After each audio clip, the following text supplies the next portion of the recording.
గూడూరు 2 పట్టణ పరిధిలోని నరసింహారావుపేటలో ఉన్న బీజేపీ కార్యాలయంలో గూడూరు అర్బన్ మండల పార్టీ బీజేపీ అధ్యక్షులు దయాకర్ ఆధ్వర్యంలో భారతీయ జనతా పార్టీ వికసిత్ భారత్ సంకల్ప సభను నిర్వహించారు.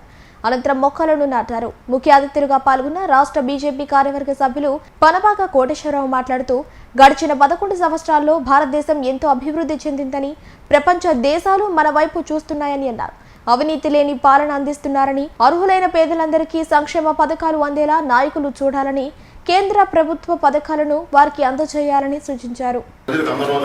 ప్రజలకు అందాలంటే మన శక్తి కేంద్రాల్లో, మన బూత్ కమిటీల్లో, బూతుల్లో మనం దగ్గరుండి అప్పుడున్న లబ్ధిదారుని గుర్తించి వాడికి నరేంద్ర మోడీ అందించే ప్రతి కార్యక్రమం, ప్రతి సంక్షేమ పథకం వాళ్ళకి అందేటట్టు మన శక్తి కేంద్రం, మన బూత్ కమిటీల్లో గట్టిగా పనిచేయాలని చెప్పి కోరుకుంటున్నా.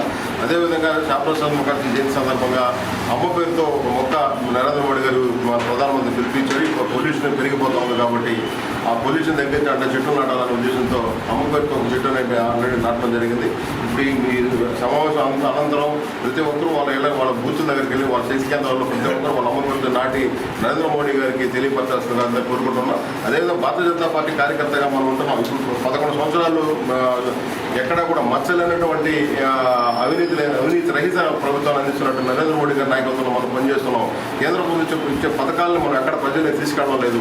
దయచేసి నేను చెప్పేది ఏంటంటే బీజేపీ కార్యకర్తలు ప్రతి ఒక్కరు మనం సమావేశాలు పెట్టుకోవడం, ఇళ్ళకి పోవడం కాకుండా సంక్షేమ పథకాలు తీసుకెళ్లి ప్రజలకు తెలియపరచాలి. అదేవిధంగా MRO, MDO, collector, sub collector ఆఫీసుల దగ్గరికి వెళ్ళి ఎవరికైతే అన్యాయం జరుగుతుందో వాళ్ళ తరఫు నుంచి మనం పోరాటం చేయాలి. సొంతంగా మనం కూడా ఇక్కడ ఎదగాలని చెప్పి కోరుకుంటున్నాం. ఈ కార్యక్రమం ముఖ్య ఉద్దేశం నరేంద్ర మోడీ గారి వికసిత్ భారత్ 2047 విజన్గా ఇది రూపొందించబడింది.